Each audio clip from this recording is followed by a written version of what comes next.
దేవునికి వ్యతిరేకంగా, తమ మనస్సాక్షికి వ్యతిరేకంగా అనేకమైన పాపాలు మనుషుడు చేస్తూనే ఉన్నాడు. అందుకు మరణం ఏలుతూనే ఉంది. అయితే ధర్మశాస్త్రం వచ్చిన తర్వాత ఏది తప్పు, ఏది ఒప్పు, ఏది ఆజ్ఞ, ఏది అతిక్రమణ, ఇవన్నీ కూడా ఇంకా స్పష్టంగా తెలియజేయబడ్డాయి. అయినప్పటికీ మరలా పాపం చేశారు. మంచి ఏదో తెలుసుకున్నప్పటికీ పాపం ఆగలేదు. తెలుసుకున్నంత మాత్రాన పాపం ఆగదు కదా. ఇది మంచి, ఇది చెడ్డు అన్నది తెలుసుకున్నంత మాత్రాన పాపం చేయడం ఆగుతారని కాదు. పాపం నుంచి విడుదల పొందడం వేరు, పాపాన్ని ఇది మంచి చెడు అని తెలుసుకోవడం వేరు. కాబట్టి ధర్మశాస్త్రం వచ్చిన తర్వాత కొన్ని విషయాలు తెలిసాయి. దేవుడు ఇలా కోరుకుంటున్నాడని, ఇది తప్పని, లేక ఇది పాపమని, ఇది అతిక్రమమని, ఇది అపరాధమని. కానీ ఏ ఒక్కరు కూడా ఆ అపరాధం నుంచి, ఆ పాపం నుంచి విడుదల పొందలేకపోయారు.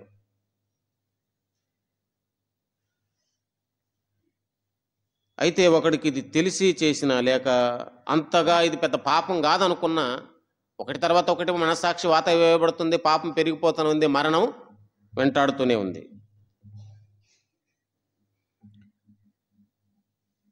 కాబట్టి ఒకరి ద్వారా పాపం వచ్చింది, అందరము పాపమే చేశాము, అందరికీ పాప ఫలితమైన మరణము సంభవించింది. ఇది మనం అక్కడ 14 వచనాల వరకు మనం గ్రహిస్తున్న మాటలు. అయితే 14వ వచనం చివరి మాట ఏమన్నాడంటే, ఆదాము రాబోవానికి గురుతై ఉన్నాడు అన్నాడు. రాబోవారు ఎవరు? మన ప్రభు అయిన యేసుక్రీస్తు వారు. అంటే ఆయన మొదటి ఆదాము అయితే కడపటి ఆదాముగా మన కొరకు రాబోతున్నాడు. ఈ పాపం ఎవరి వల్ల అయితే వచ్చిందో, లేక ఆయన పిల్లలమైన మనం కూడా పాపం చేస్తూ మన మీద మరణం ఏలుతూ ఉంటే, పాపాన్ని పరిహరించి మరణాన్ని ఓడించి జీవాన్ని మనకిచ్చుటకు రాబోతున్నాడు ప్రభు. ఇప్పుడు ఇద్దరు కూడా ఇక్కడ 14వ వచనం ముగింపులో ఏం చెప్పబడుతుంటే, మొదటి ఆదాము, కడపటి ఆదాము, ఇద్దరు గురించి ప్రస్తావించబడింది. మొదటి ఆదాము మనుషుడు, రెండవ ఆదాము లేక కడపటి ఆదాము దేవుడు. మొదటి ఆదాము జీవించు ప్రాణి, కడపటి ఆదాము జీవింపజేయు ఆత్మ. మొదటి ఆదాము వలన పాపం వచ్చింది, కడపటి ఆదాము వలన నీతి, పరిశుద్ధత లభించింది. మొదటి ఆదాము వలన మరణం వచ్చింది, కడపటి ఆదాము వలన జీవం మనకు వచ్చింది. కాబట్టి క్రీస్తులో మనము ఈ సమస్యకు పరిష్కారమును కనుగొన్నాము. 15వ వచనం చూడండి. అయితే అపరాధం కలిగినట్లుగా కృపావరము కలగలేదు. ఎట్లనగా ఒకని అపరాధం వలన అనేకులు చనిపోయినడల, మరి ఎక్కువగా దేవుని కృపయు యేసుక్రీస్తును ఒక మనుషుని కృపచేతనైన దానమును అనేకులకు విస్తరించింది. ఒకడి వల్ల మనందరము పాపులముగా ఉన్నాము, లేక అలాంటి పాపమును మనం చేస్తూనే ఆయన పిల్లలమైన మనం కూడా పాపులమైపోయాము. ఒకని వలన మనం అనేకులము చనిపోయాము. ఒకని అపరాధం వల్ల అనేకులకు మరణము సంభవించింది. అయితే అంతకంటే ఎక్కువగా యేసుక్రీస్తు వారి కృపా దానము మనందరికీ కూడా విస్తరించింది. మరియు పాపం చేసిన ఒకని వలన శిక్షావిధి కలిగినట్లు ఆ దానము కలగలేదు. ఏలైనగా తీర్పు ఒక్క అపరాధ మూలంగా వచ్చినదే శిక్షావిధికి కారణమైంది. కృపావరమైతే అనేకమైన అపరాధ మూలములో వచ్చినదే మనుషులను నీతిమంతులుగా తీర్చబడుటకు కారణమైంది. మరణము ఒకని అపరాధం వలన వచ్చింది. అయితే కృపాబాహుల్యము, నీతి దానము పొందువారు కూడా జీవము గలవారే మరణిత్యముగా యేసుక్రీస్తును ఒకని ద్వారానే ఏలుతారు. తీర్పు, మరణము, శిక్ష ఒకని వలన వచ్చింది. నీతి, జీవము యేసుక్రీస్తును మన ప్రభువు వలన మనకు కలిగింది. చూడండి, అక్కడ మంచి మాట రాయబడింది 18వ వచనంలో. అలాగే 4వ లైన్, ఒక్క పుణ్యకార్యం వలన కృపాదానము మనుషులందరికీ జీవప్రదమైన నీతి విధింపబడుట కారణమైన. ఏం జరిగింది? ఒక్క అవిధేయత, ఒకని అవిధేయత అన్నాడు కదా 19వ వచనంలో. అలాగే ఒకని అవిధేయత వలన అనేకులు పాపులుగా ఎలాగూ చేయబడ్డారు. ఒక్క పాప కార్యము వలన అనేకులమైన మనము పాపమునకే లోనవుతూ వచ్చాము. ఒకని వలన మనకు కలిగిన ప్రమాదం అది. కానీ ఇక్కడ చెప్పడుతున్నమాట చూడండి, ఒక్క పుణ్యకార్యం వలన కృపాదానం మనకు మనుషులందరికీ జీవప్రదమైన నీతిని మనకు అనుగ్రహించింది. ఒక్క పుణ్యకార్యం చేశారు మన ప్రభు. ఒక్క పాప కార్యం మనకు మరణాన్ని తీసుకొస్తే, నాశనాన్ని తీసుకొస్తే, మరి పుణ్యకార్యం చేసేవాడెవడు? అందరూ పాపులే, అందరూ పాపము చేస్తున్నారు. ఇక పుణ్యం దొరకడం లేదు, లేక పరిహారం దొరకడం లేదు. కాబట్టి ఒక్క పాపాలకు పరిహారం చేసిన పుణ్యకార్యం అది. ఏమిటా పుణ్యకార్యం? యేసు ప్రభు వారు చేసిన పుణ్యకార్యం ఏంటి? సిలువలో తన ప్రాణాన్ని మన కొరకు పెట్టడం. ఈ ప్రపంచంలో పుణ్యం చేశారు ఎవరైనా? చూడండి, మనుషులు ఈ పుణ్యాన్ని చిన్న చిన్న పదాలకు కూడా వాడుకుంటుంటారు. లేక ఆ పని చేయి, ఈ పని చేయి, లేక దానం చేయి, ధర్మం చేయి, నీకు పుణ్యం వస్తుంది అంటుంటారు. అవన్నీ మంచి పనులే. కానీ పుణ్యాత్ముడు ఒక పుణ్యకార్యము మాత్రమే ప్రపంచంలో, పుణ్యాత్ముడు దేవుడు ప్రభువు ఒక్క పుణ్యకార్యము సిలువలో మన కొరకు యేసు ప్రభు వారు చేసిన కార్యం మాత్రమే. అదే పుణ్యకార్యం, అదే పాపాన్ని పరిహరించే మేలుకరమైన నీతివంతమైన కార్యము. అది పాపానికి పరిష్కారం చేసిన కార్యము. ఒక్క పుణ్యకార్యం వలన మనుషులందరికీ కూడా నీతి దొరికింది. ఈ రోజున నేను నీవు నీతి పొందగలిగాము, పరిశుద్ధత పొందగలిగాము, నిత్యజీవం పొందగలిగాము. అయితే అది ఎలా సాధ్యపడింది? ఒక్క పుణ్యకార్యం వలన. ఒక ఆయన కదా, 19వ వచనం ఏం చెప్పబడింది? ఒకని విధేయత వలన అనేకులు నీతిమంతులుగా చేయబడుతున్నారు. ఏమిటి విధేయత?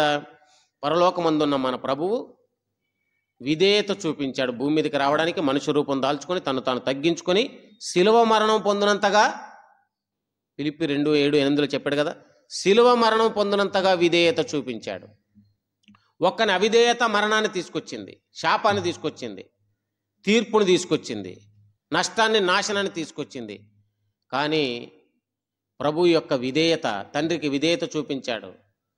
కుమారుడిగా, తండ్రి నేను ఈ ప్రజలందరి కొరకు మానవ రూపం ఎత్తి శిలువ మరణం పొందినంతగా నన్ను తగ్గించుకొని నీకు విధేయత చూపుతాను అని విధేయత చూపించుట వలన మనకు నీతి దొరికింది.